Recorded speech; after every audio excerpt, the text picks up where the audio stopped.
Comenzamos ya el tiempo que dedicamos a la entrevista y para eso tenemos con nosotros al portavoz de Aragón Teruel-Existe, a Tomás Guitarte. Buenos días. Hola, buenos días. Bueno, vamos a empezar hablando de un tema que le hemos escuchado mucho, renovables, sobre todo porque las Cortes están tramitando un impuesto. Ustedes decían esta semana que en ese proceso de enmiendas creen que el impuesto se va a quedar corto y además decían que el Partido Popular aún quiere rebajarlo más, ¿no?, en este proceso de modificación. Sí, porque nos ha sorprendido que en un anunciado impuesto que nosotros de entrada siempre hemos considerado insuficiente para paliar los daños medioambientales que provoca, hemos visto que algunas de las enmiendas presentadas, en este caso concreto por parte del Partido Popular, lo que hace es proponer que se reduzca, a veces incluso en algunas veces hasta la mitad de lo que había. Ahí discrepamos precisamente porque lo que hemos estado argumentando es que el impuesto ha de ser suficiente para que sea efectivo con esos recursos compensar el daño medioambiental que se produce en los territorios en los que se implanta. Y hay una discrepancia, estamos en fase todavía, o sea, se han presentado enmiendas, pero todavía no ha empezado la ponencia como tal a trabajar.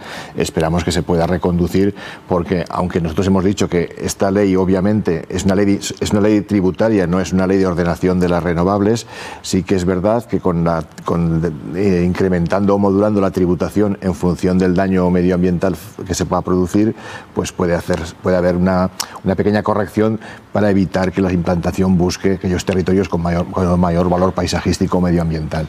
Pero ahí vamos a estar firmes porque nosotros lo que proponemos es que obviamente el impuesto aumente, y hay otros grupos que lo que proponen es que el impuesto disminuya. Y luego, una vez se llegue a un consenso o haya una votación al respecto, lo que sí que creemos que es inapelable es que todo aquello que se recaude vaya a compensar a los territorios en los que se produce el daño. No ya un porcentaje, sino el 100% de lo que se recaude por este impuesto ha de ir a contribuir al desarrollo socioeconómico de las zonas en las que se implantan. Bueno, se han presentado más de 200 enmiendas, ¿no? Sí, veremos en qué queda de ahí.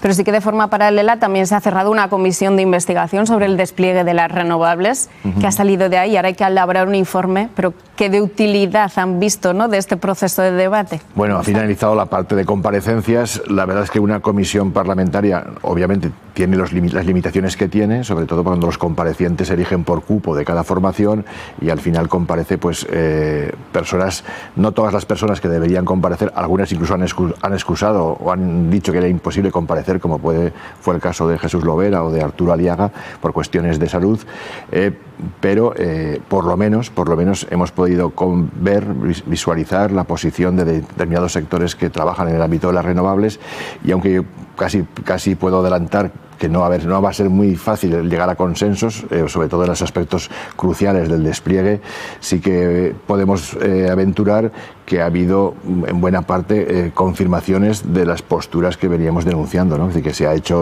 obviamente de manera desordenada, que todo el mundo entendía que habría sido deseable un proceso previo de ordenación, que eso nos habría evitado muchos de los conflictos y de los problemas socioterritoriales que tenemos, pero que aún así, en buena medida, esa implantación desordenada se ha hecho de manera voluntaria. Así lo hemos interpretado nosotros, al menos. Muchas otras de las propuestas que usted llevan al debate en las Cortes tienen que ver con los pueblos, con los municipios, con las zonas rurales que tengan los servicios médicos, consultorios equipados. Esto me lleva un poco a que todo gira un poco en torno a la despoblación o a dotar de los servicios al medio rural. Este gobierno creó al principio de la legislatura una dirección propia específica. ¿Ven avances en este sentido? O sea, está como el organigrama, está como la estructura, pero ¿ven cuestiones concretas? Incluso la estructura que comentas está todavía a mitad de formar, ¿no? El otro día en una comparecencia en comisión, precisamente del director general de Despoblación, hacíamos hincapié en eso, ¿no? Que han pasado 9 meses, ellos en efectivos dicen que son menos, pero todavía están ahora designando parte del staff, digamos, directivo y haciendo la organización interna de la dirección general, porque no lo había. Nosotros hemos dicho que la creación de esa dirección general específica, incluso que esa consejería sea parte de la vicepresidencia, nos parecía un avance, pero siempre que esto sirva para algo, ¿no? Aquí hay, como todo, hay el riesgo de que si no se actúa las cosas se queden en nada y no sea más que una mera digamos, exposición de voluntades, pero que no llega a trascender a la realidad, y nosotros lo que exigimos es que realmente se empiecen a tomar medidas con afección directa a la realidad. Y esto no es una mera cuestión cosmética para que quede bien. La política contra la despoblación o por los reequilibrios territoriales, que en el fondo es lo mismo, es una política transversal que afecta a todas las consejerías. Es decir, despoblación tiene algo que decir cuando se decide la localización de determinada actividad industrial en un área o en otra. Tiene algo que decir cuando se va a hacer una ley de vivienda, cómo debe ser prioritario para que no se produzcan efectos de succión. Es decir, en el fondo, esta consejería debería dedicar a aplicarse el mecanismo de garantía rural, que está en la ley aragonesa, en la ley de indemnización del medio rural, y está en la ley estatal, en la ley de evaluación de políticas públicas. Aplicar ese mecanismo de garantía rural para que todo lo que haga el gobierno, obviamente, sea analizado previamente de cómo va a influir sobre esas políticas sectoriales de lucha contra la despoblación y de reequilibrio territorial. Si no, estaremos creando algo estéticamente aparentemente muy potente, pero que luego la realidad no trasciende sobre las políticas importantes. Hemos visto a lo largo de esta legislatura, le hemos visto como con más o menos sintonía con el señor Jorge Azcón, quizás menos decían, por lo que le hemos escuchado, cuando se van más hacia las políticas que tienen el sello de Vox. ¿Cómo ve la sintonía o el momento, ¿no?, de este gobierno? ¿Cómo de crítico es usted con las actuaciones del Ejecutivo? Bueno, es una legislatura que acababa de empezar. Obviamente, cuando algo empieza y ves que hay voluntad de caminar en un determinado sentido, lo menos que puedes hacer es dar una posibilidad, voto de confianza, una posibilidad de que eso avance. Nosotros... Pero ya ha avanzado, ¿no? Ya llevamos unos meses. Muy pronto veremos cuando se termine el presupuesto, qué grado de ejecución ha habido de ese presupuesto, si ese presupuesto se ha ejecutado en las partidas que específicamente había destinadas a esta lucha contra la despoblación, y lo que vamos a exigir, igual que hacíamos con el Gobierno central, es que no se quede todo en la mera asunción teórica del problema y de que hay que trabajar para solucionarlo, sino que haya soluciones reales y eficaces. Y por eso decimos, hay muchas cosas que le reclamamos todos hacia el Gobierno central, pues infraestructuras, la ley de las ayudas al funcionamiento, pero hay otras muchas cosas que puede hacer el Gobierno autónomo, y eso ha de demostrar realmente que tiene voluntad de hacerlo, y no acabamos de verla, o no acabamos de ver que eso que se esté aplicando.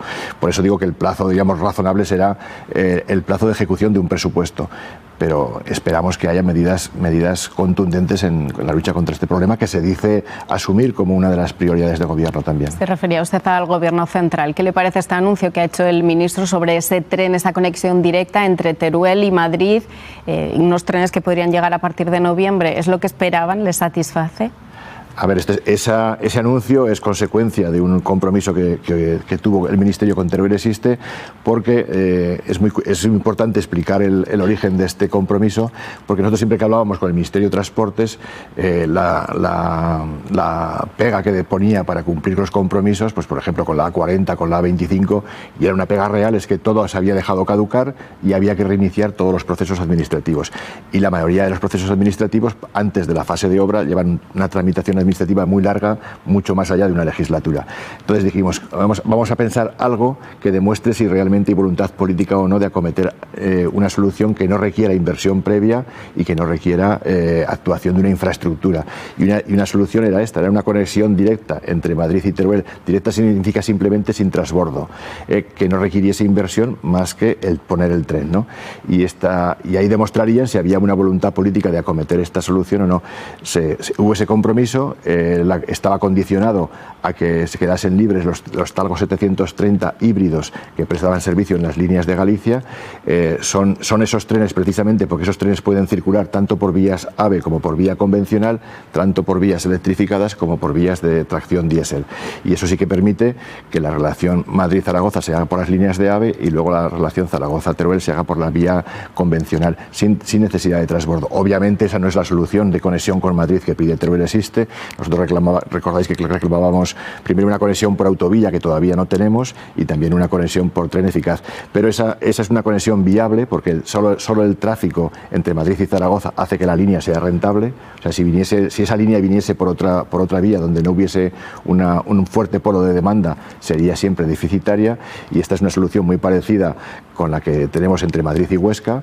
Lo único es que paradójicamente aquí hay que ir hacia adelante para luego ir hacia atrás, y eso es lo lo que nos sorprende a todo el mundo, pero por lo menos si se llega a cumplir, que no lo tenemos que ver, se habrá demostrado que esa voluntad política que solo era necesaria para poner en marcha este servicio, pues sí que se ha cumplido, ¿no?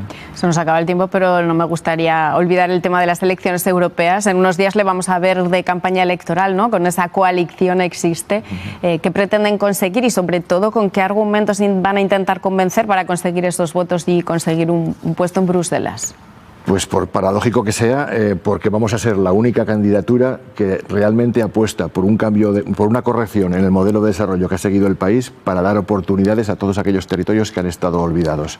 Hay mucha España ninguneada, mucha España olvidada, que siempre o nunca ha estado entre las prioridades del Gobierno y que ha visto en la acción que realizó Teruel Existe la legislatura pasada en el Congreso el camino que había que seguir para estar presente en las decisiones de Gobierno.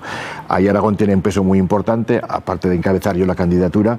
En la candidatura hay 9 aragoneses, en una candidatura de 61 personas más 10 suplentes, hay representantes de todas las provincias españolas y en el fondo es el nacimiento de un proyecto que lo que va a hacer es intentar forzar que la prioridad de la acción política, una de las prioridades, sea que el desarrollo del país tenga en cuenta a todos, los tenga en cuenta con igualdad de oportunidades y ese desarrollo en equilibrio, sostenible siempre el desarrollo, pero ese desarrollo sostenible en equilibrio sea de verdad una prioridad en la acción del Gobierno, porque la mayoría de ellos dicen que lo es, dicen que lo van a hacer y luego resulta que no. Luego acabamos construyendo un país donde se polariza toda la actividad económica en Madrid y Barcelona y poco más, y donde todos los demás territorios tienen serias dificultades para ser sostenibles territorialmente, o sea, para no quedar en un desierto demográfico.